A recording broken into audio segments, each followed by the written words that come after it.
Awesome. So is everyone pretty familiar with the Army crew case then? Yeah. Hopefully. We'll find out. Yeah. Okay. All right. So it's broken into a couple different parts. Essentially, it's designed to take about an hour.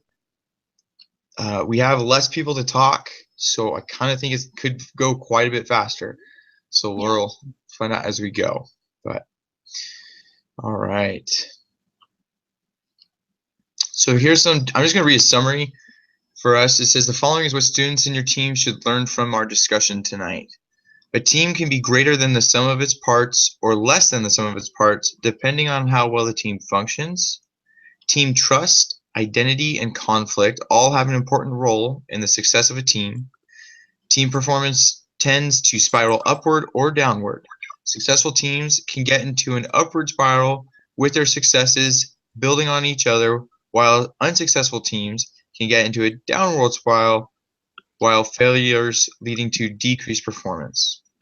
To be successful, teams often need to work on improving their interpersonal relationships and team dynamics before they can successfully accomplish team goals. All right, so the way it's going to work is I'm just going to read the question, and we can just go back and forth. Jeremy, if you want to go first, I'll have you answer the first question, and then Kayla, you'll have a chance to respond, share any additional insights, and so forth, okay? Okay. All right. Did the varsity members engage in too much conflict? What was the conflict about? Is there an appropriate place for conflict among the members of the varsity crew, or for that matter, among any members of any team? I don't know if there was like conflict per se. There wasn't like arguing between players too much, but there was a lot of tension in their group, and I think that everyone was blaming each other for the problems they were having, thinking I'm doing what I should do, everyone else isn't doing that. And I think that was their biggest problem, thinking they're perfect and that the rest of the team is the reason there's a problem. And there was no continuity in their group. Okay. Yeah. So that was kind of the same thing that I got out of it, was that they put a lot of blame on each other and acted mostly in self-interest, and so they just didn't, the conflict was that they just didn't know how to be a team. And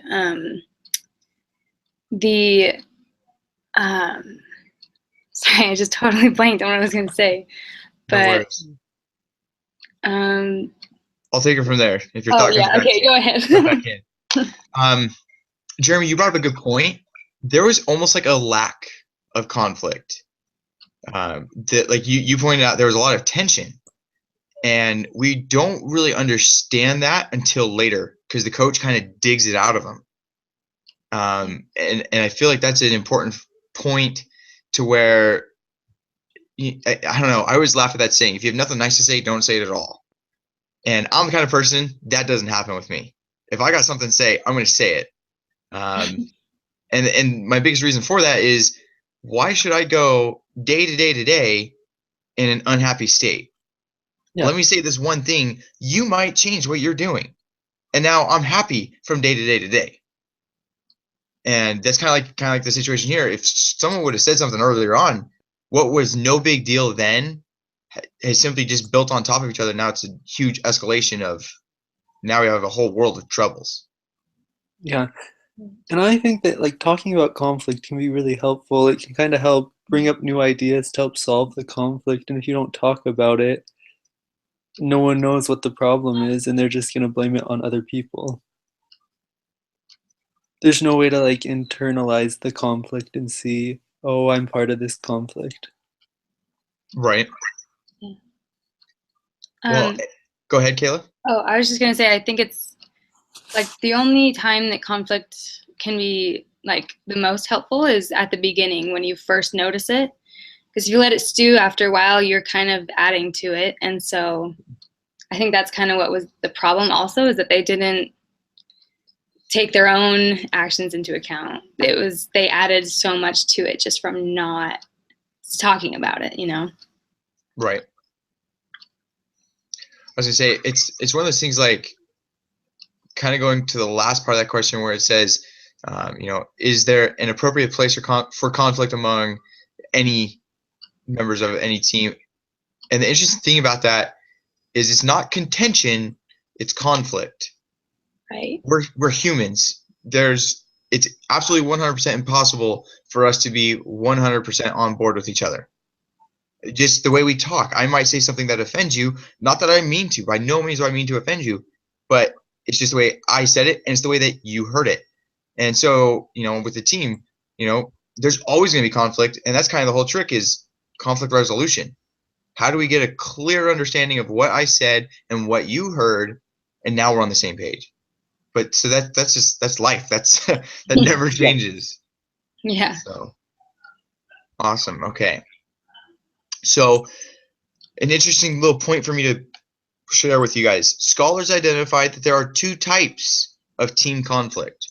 There's task conflict, where people disagree about the task to be accomplished, and there's affective conflict, where people have interpersonal conflict, where people get frustrated and angry with one another.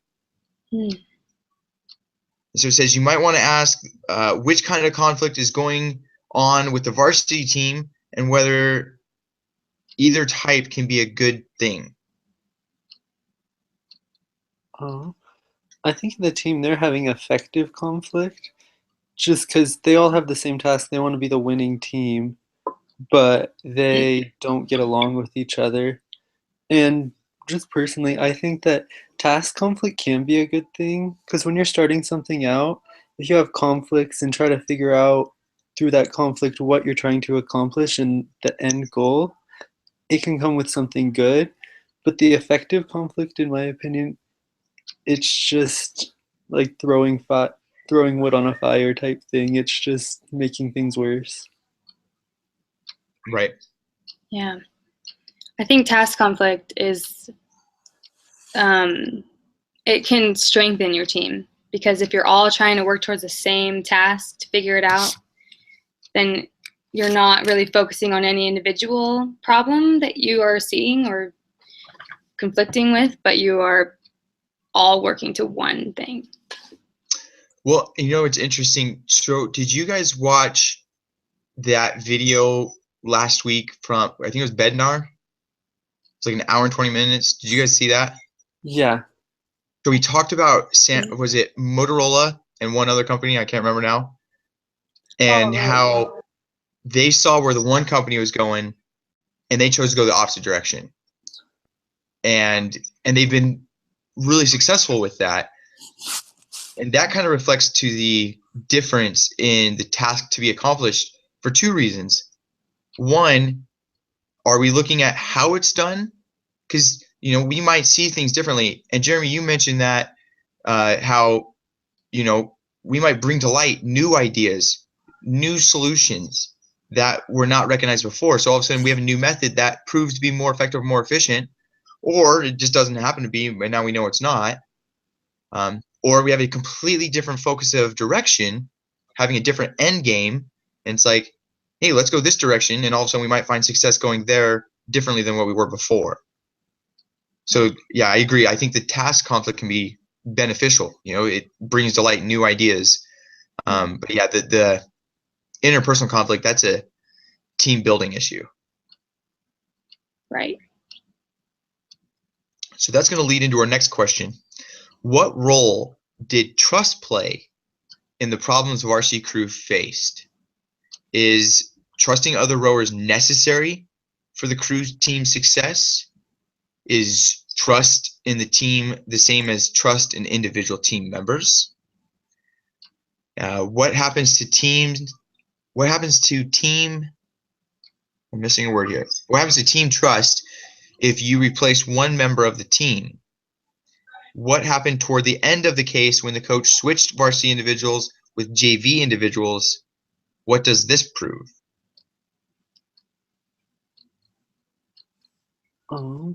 That's a lot. From what I understood in it, trust is so important in that because they made it seem like you have to trust your other team players that they're going to do their rows right, and if they make a mistake, they're going to correct it. Because if you try to correct their mistakes, you're going to throw other people off, and it's just going to be a spiraling downward train effect. I don't even know what I'm saying, but No, you're good. You're good. it's just gonna go downhill. And I think you have to trust your teammates, and just that's the only way you can pull through. And the thing about trusting an individual, is it the same to trust an individual as the team?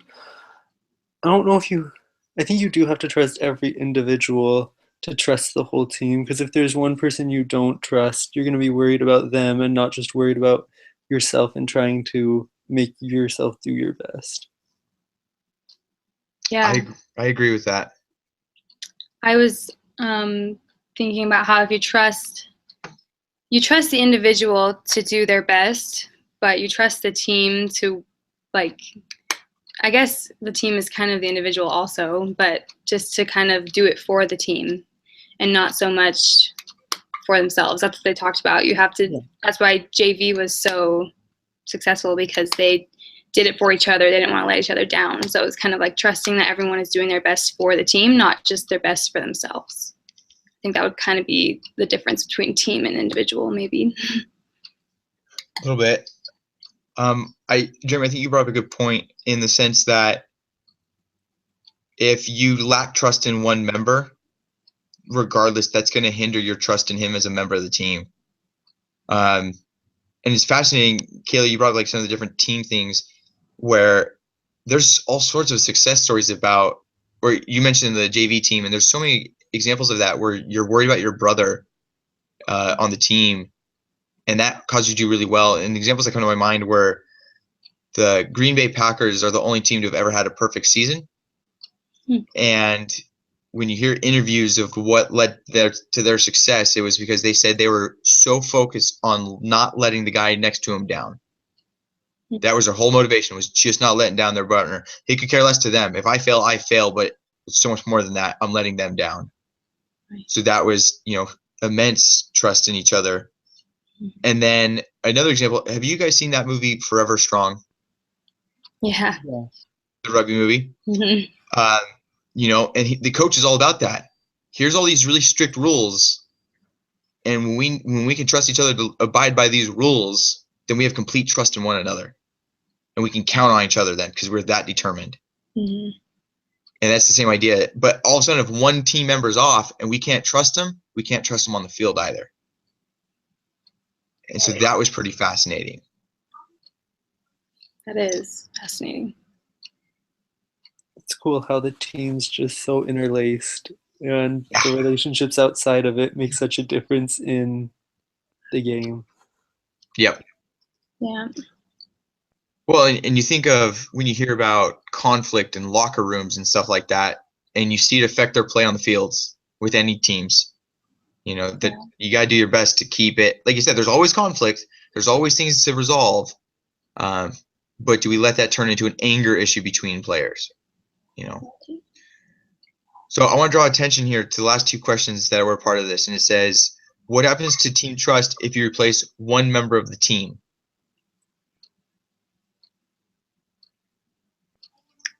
I think it does make a big difference, because like when they switched the JV and the varsity, the rest of the team was just like, we don't really want them, or I don't know, they just didn't, it made everything off and they weren't used to it. And so they didn't know like how he was used to doing it. And so they didn't know if he could trust his methods or anything like that. So I think it does make a huge difference. But an interesting statistic now that I look back on it, all they proved was the margin of victory increased for varsity, which supported the theory that original rower was better. It made the varsity team, it margined it to where, the varsity player was stronger with varsity and hence should go back on varsity. But what I find interesting about that, like you said, why should JV trust that person and why should varsity trust this new guy? Yeah. Yeah. All of a sudden you're scared that, hey, I'm going to be the next player who's cut. Did you guys ever see that movie? This is fun. There's all sorts of sports movies out there. Did you guys ever see that movie Miracle? The hockey one about the 1980 Olympic team? I don't think so. Okay. Are you familiar, Kayla, with that story, though? The 1980 hockey team? I don't think so. So I'll share it real quick. So at the time, the Soviet Union dominates hockey. Like, no one can even come close to them. We're completely split at the time. Only amateur athletes go to the Olympics, no professionals. So our best players are in the NHL, and so we're sending college kids hoping for the best. Well, Wow. all of a sudden, one of the former players is now the coach, and he's like, we need to change the way we play the game. Wow. And so we go into these Olympics. This is kind of in the midst of the Cold War. There's tensions between us and Russia. And so it's just a huge deal. Like, it's so much more than just the game. Yeah. Anyway, the U.S. plays them early on, Mm-hmm. and we lose just as a friendly. And so it's kind of just like, oh, there's no hope. We're out. Yeah. But then the boys start to click, and the coach does a great job. But he is all about having the best players on the ice, and he's making cuts all the way along.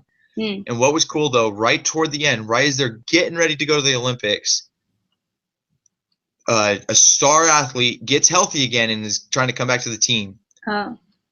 And he's debating, do I cut another player to put this kid on my team? And the players pull the coach aside and say, Coach, we are the ones who've given you our blood, sweat, and tears. We are the ones going, and if you break this team, you break this trust.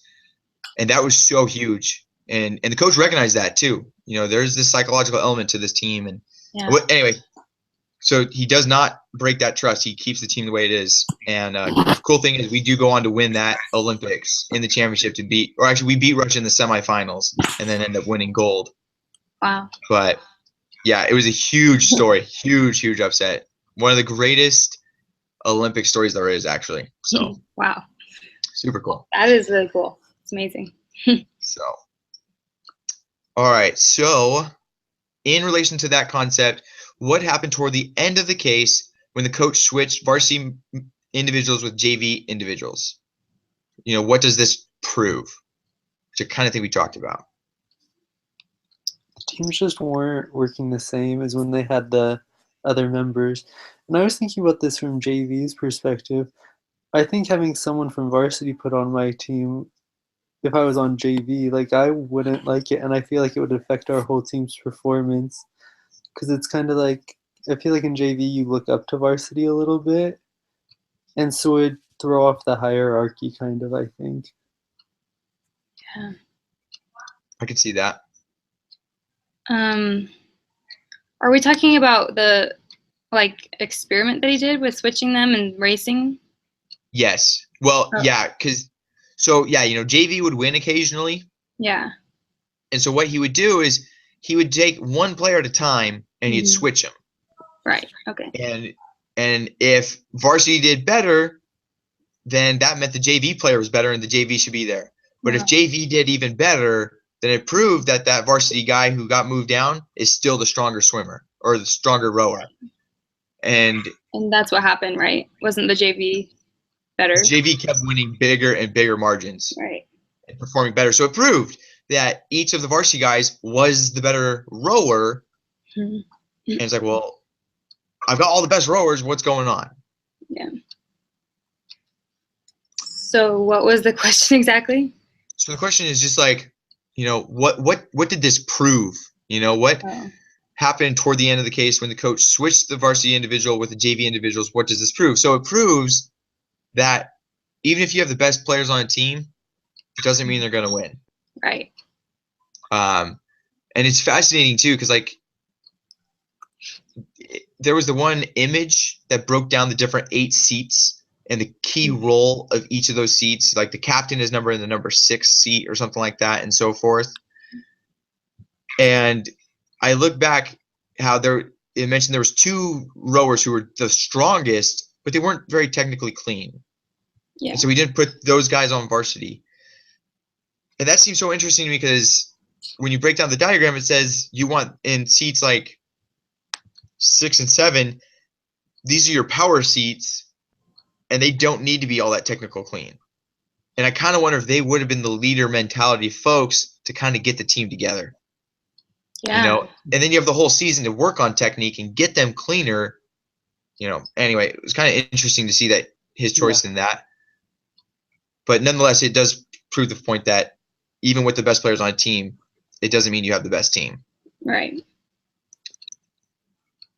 I'm a pretty good, well, not like huge, but I like following soccer from time to time. And I know Real Madrid several years ago, they got to where they had all sorts of star players, but they were not that good as a team. Yeah. And it was because they had too many stars, too many leaders and stuff. And and you had to have a complete team mentality in order to make it work with that many stars. Yeah. So yeah, that's what I thought was interesting, that it says like none of them are leaders, they're all disturbers or disruptors or whatever he says. yeah, Which would be hard if you were trying to tell them, like show them what they're doing wrong and say you need a leader. It would be hard to pick one out from that group because they're all the same. it's true. All right. How did the rivalry between the two boats influence varsity's performance? So here's going to be a bunch of subsequent questions with that. Would the varsity have faster times if they had only practiced alone? Is fostering competition between teams within an organization harmful to the organization? What other factors besides those listed in bullets 1 through 3 do you see contributing to the varsity crew's problems? I don't know what that refers to. I'll come back to that one. How did varsity's problems evolve over time? Is there a key point when their downward spiral started? Should the coach have stepped in to provide better leadership himself, or should he have encouraged one of the team members to provide leadership?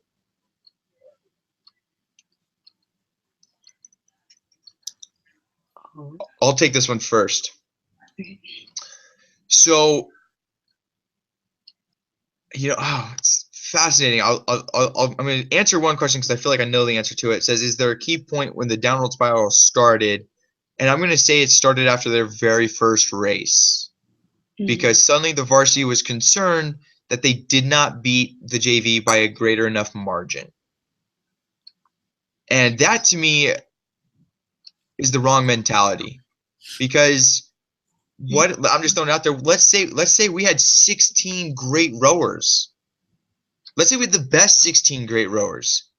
That would mean we have the number 1 and 2 fastest boats. I'm never going to smash number 2. You know, I want them to do well too. And that's what pushes us to be good if they're better. And so the fact that they didn't beat JV by a great enough margin makes them feel like they're not competent enough. So I think that was the first step. I don't know if you guys agree with that or not. I think that's a good thought, and I can see that, because they were happy at first, it seemed like, and then they actually thought about it a lot and got into that competitive, like, oh, we're not doing as well as we thought mode, and that is like a downward spiral. But kind of going off of that, about the organization, competition in an organization, I think that that's really good. And like in this case, it ended badly for them because they were like, oh, the JV's like the underdogs and they're beating us, and it hurt their morale. But I think if you're in like two equal groups in an organization, it can really help. A little competition excites you and it makes you want to do more and do better, and you want to try to win the competition, and I think it helps foster that burning desire to progress. Right. Yeah. I think that is good to have competition amongst, like, between your own team, I guess. They're the same organization, but it also kind of, I feel like, adds to their lack of teamwork and because they're kind of going against part of their own team in a way. But I mean, I don't know. I think it still would help them. They did say that they did better when they were racing someone rather than just going against the clock. But just in response to the last question, I think, and it was talking about appointing a leader or something, or should he have been more of a leader? I think it would have been better for him to appoint a leader, because one of the rowers would be on the boat and they'd be able to, I don't know, it's just, if you have a leader amongst you, you feel more involved. When it's just your coach, you don't really feel, I mean, yeah, you feel like you owe it to the coach and everything, but if there's someone in your peers leading you, I think there's a lot more, like, you feel more responsibility, in my experience. Yeah, I agree with that. I agree. Yeah, it's an interesting situation. I think back to my years of like playing soccer, and we always did JV versus varsity, because you gotta put those simulations together so you can kind of experience them together. But it's fascinating because I think back to one of those earlier bullets that said, team performance trends to spiral upward or downward. Successful teams can get into an upward spiral with the successes building on each other, while unsuccessful teams get into a downward spiral with failures leading to decreased performance.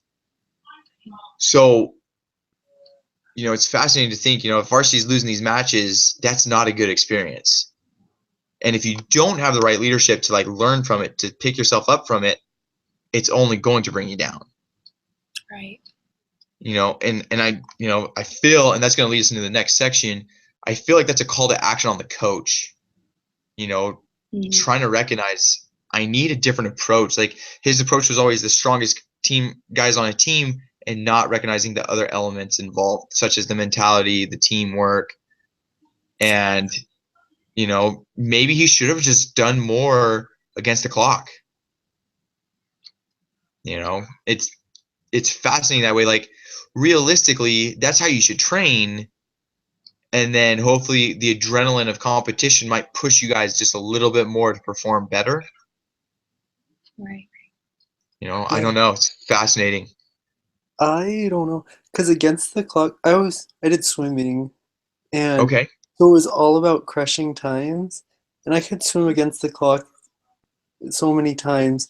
But when I got into the competition and there was someone next to me and I was like, oh, I have to beat them, it would make me crush my times. And that's where I would have the most success, the most improvement. And I wasn't in a team, so it's a little bit different. But just the competition of someone next to you helps so much. But I'm just curious, because I'm with you. Did you practice with competition? No. And that's kind of my point. I'm with you. I think they should practice against the clock, and then let the adrenaline of the competition give you the extra push to really perform. Yeah, I see what you're saying. So, because I did some track and field, and it's the same idea. Track on race day, I'd always perform better. That extra adrenaline. But other than that, my goal is still against the clock. For me to know, who cares if I win the race, but my time is 10 seconds slower? Does that make me a better swimmer? No. Or runner, So, kind of interesting to that sport, I guess. And it's interesting also because if you practice against someone, your success is relative to theirs, because you can only do as good. If you beat them, you're still only a little bit better than them. You're not better than any clock. You're just better than them for that day. And so if you practice against the clock and you get your technique down, then once you're actually in it, then what you guys are saying, you perform better. Right. Well, and that's just it. It's like, okay, so you beat JV every day, but your times got slower. Both your times got slower. But hey, you beat JV. Yeah. It's like, but you're actually a worse team. Mm-hmm. All right. So okay. So next part, different direction now. This is directed towards the coach. What should the coach have done differently?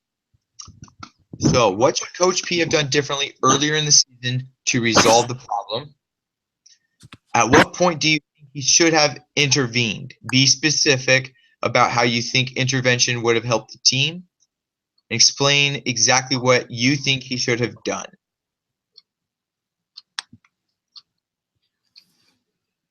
Well, I think he should have intervened like right at the beginning, right when they when JV beat varsity. I think because their spirits were immediately just lower, and I think he could have, like I was saying, I think he should have appointed a leader at that point because I think he could tell. I mean, it was kind of obvious when I was reading that they just had no team. They could not work together as a team. Okay, leadership's a good point. I think the beginning would have been an important time to change it to, like, if he noticed that there was no leaders forming in varsity at the beginning, maybe he could have switched someone from JV to varsity if he saw they had leadership skills. But like towards the end, you can't do things like that, and it's hard to establish that leader that's needed. I agree. I go back to that same point too, when all of a sudden they're upset, like we didn't win by a great enough margin. I would have called them out immediately and said, your margin was more than enough when you compare the fact that JV actually had a strong boat. And they talk about that later on, that the JV wins almost all their races and beat some of the varsity guys of other schools. So it's like you have actually a really strong JV team. And that kind of goes back to what I was talking earlier. It's like maybe you just have two really good teams, which is awesome. You know, it's enough to push you guys, to help both each other push each other.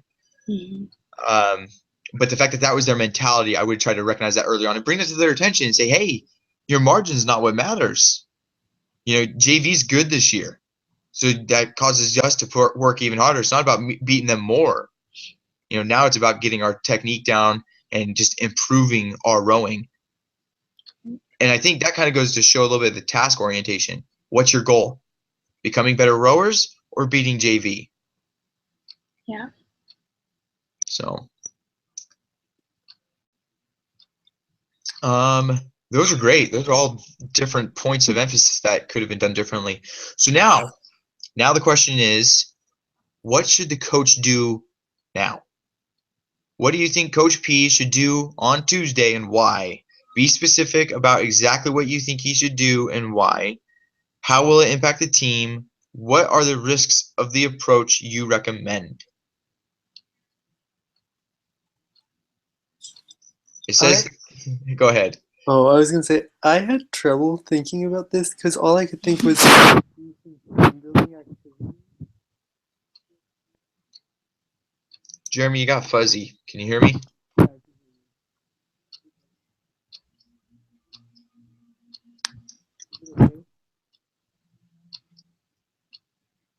Jeremy, you got quiet. I can't tell if you lost connection or...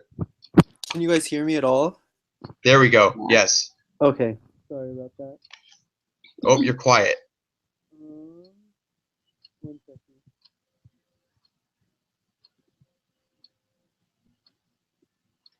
Is it better now?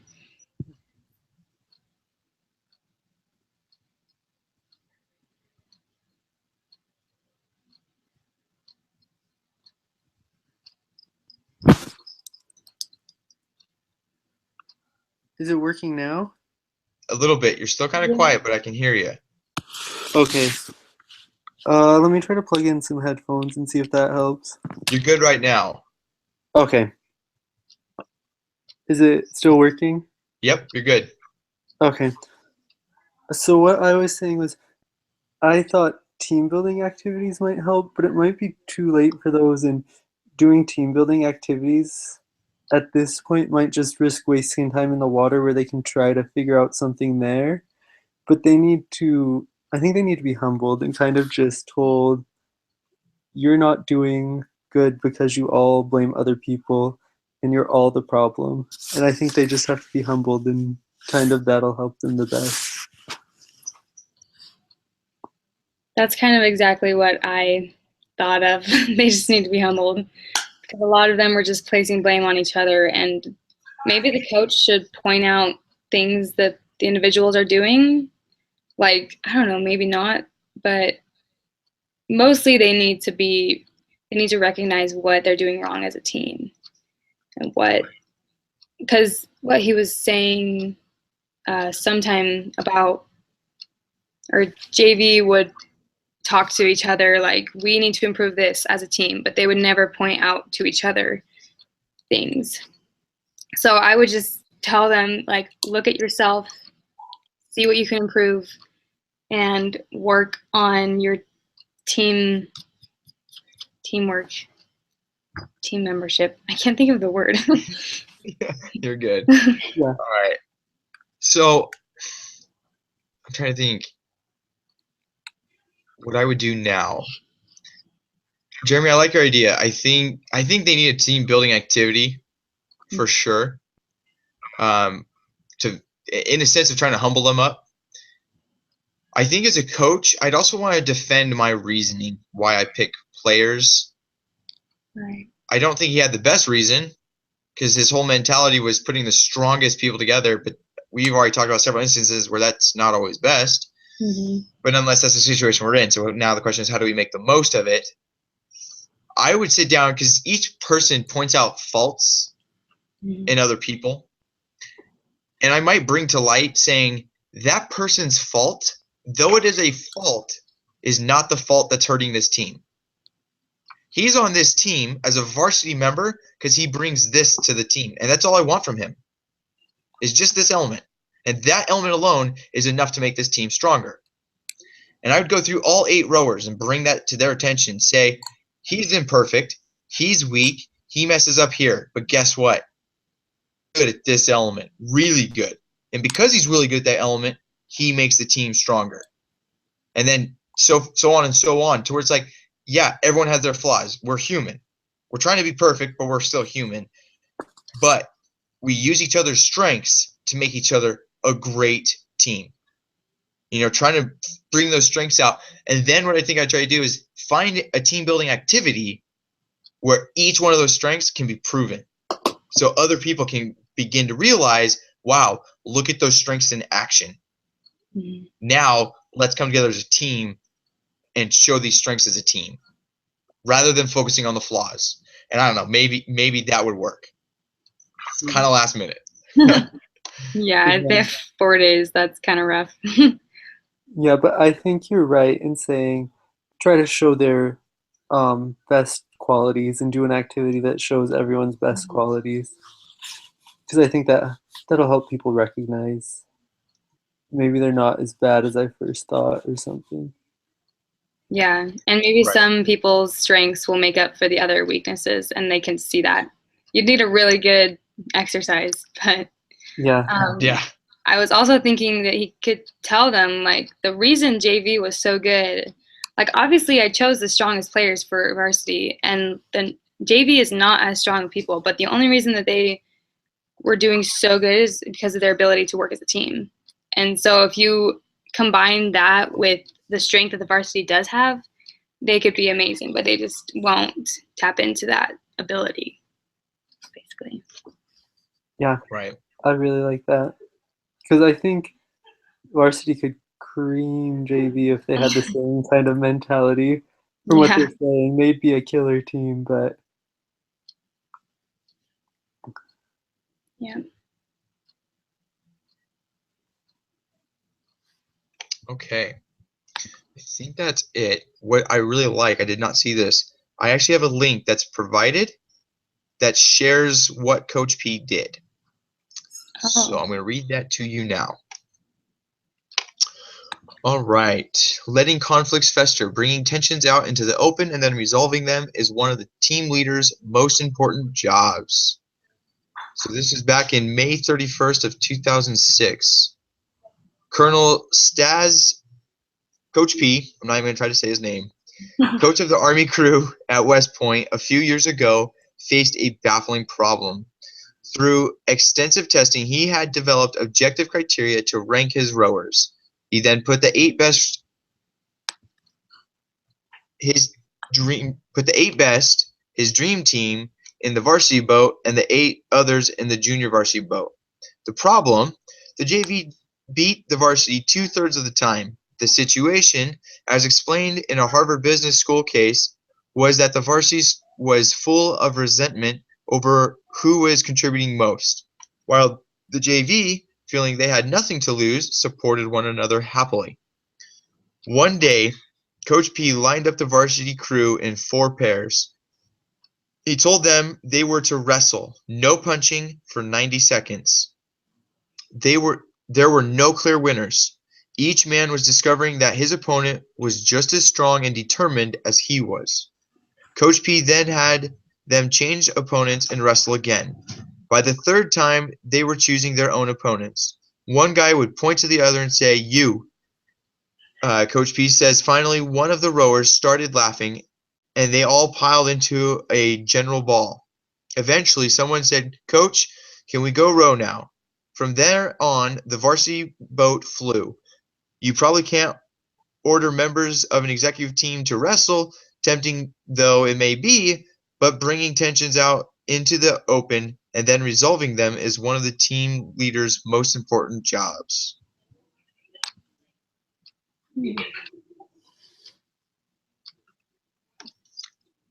So, I mean, that kind of goes back on what we were talking about a little bit, in the sense of showing that their strengths are all about the same. You know, what you think is one person's weakness is not as weak as you thought it was. Right. That was a pretty good way to do it. Didn't think of that. Yep. Well, I kind of just answered the next question. It says, why do you think this response worked? What can you learn from this approach that might apply to a team in a business setting? And I kind of think it's that same idea we kind of mentioned a little bit earlier of, you know, you have 2 ways of looking at it. You can either try to pinpoint people's weaknesses, or you can try to find their strengths. You know, and if you focus on one or the other, that's going to give you, well, those results. Yeah. I agree. Are either of you two married? No. No. Nope. Okay. Well, you'll get there.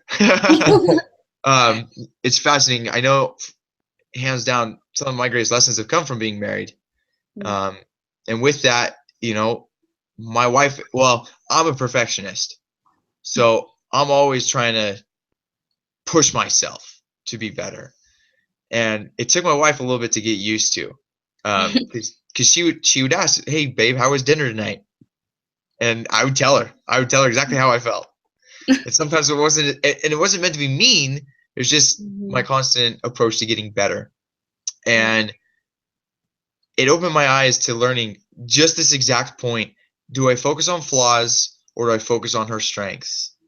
And that's what makes marriage worth it, is when you focus on their strengths and how her strengths make me a better person.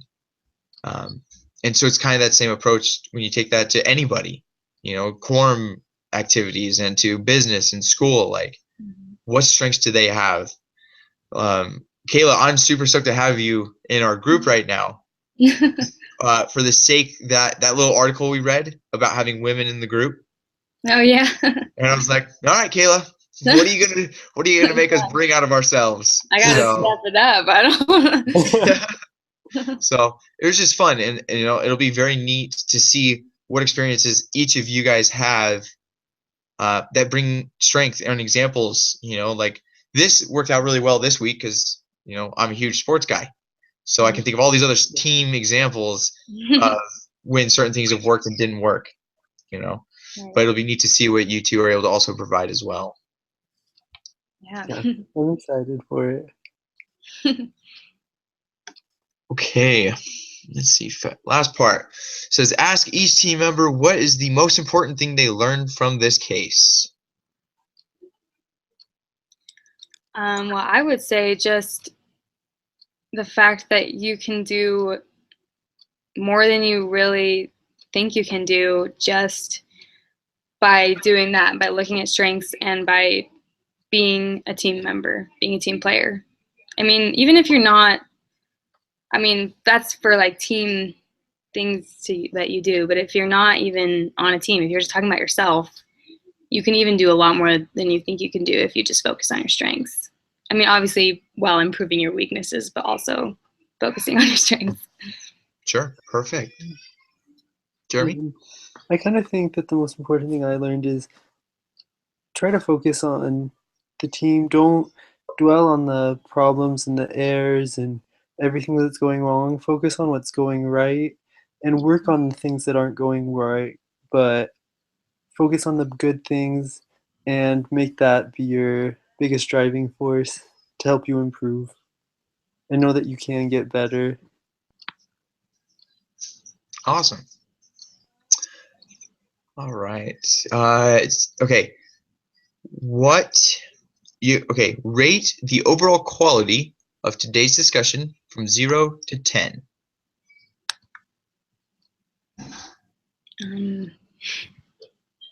I'd say it's probably like I don't know, like a 7 maybe. I think we all contributed, but maybe we need to give, I don't know, I thought we all did pretty good, but maybe we need to go in more depth or something. I thought I was the harsh critic. Seems like Kayla's the harsh critic. Okay, maybe not a 7, maybe like a 9. Yeah, I would give it like a 9, and I think just as we get to know each other more, the discussions will get better. Right. We'll learn to work Okay. as a team. Yeah. Yep. Well, I think from my perspective, I thought it went rather well. I felt like everyone contributed rather equally and with good points that supported your theories. An important part that I was constantly looking for, that I was asked to like keep an eye on, was making sure that you guys gave examples and gave good suggestions. And you guys did both of that really well. Like you recognized key issues, and then you guys gave a clear solution. You guys didn't just say you need to change that, but you guys actually gave supporting evidence of like, here's what I would change and how and why. So you guys did a really good job of that. I think you did a really good job leading the discussion, making sure everyone is communicating and getting their thoughts out. Hey, Well, you're a good thanks. leader. You just answered my next question. What do you think? How did they ask this question? Ask what you did. Okay, what did I do as a discussion leader that you liked? So, and then, okay, and then last question is, what can I do better for next time? I really like that you just kind of kept the flow going. Okay. There wasn't really ever a time where we were just sitting wondering, you know. I don't know. I thought you did pretty good. I don't know if there's anything to improve. Yeah, I'm on the same page. I don't know what to improve. Well, that's good. That's okay. That means I'm trying to be friendly and keep everyone flowing. So that's good. Yeah, so awesome. Well, I think that's about it. I'm gonna go ahead and stop this recording then, and then we'll talk about how we're gonna approach this next week. Okay.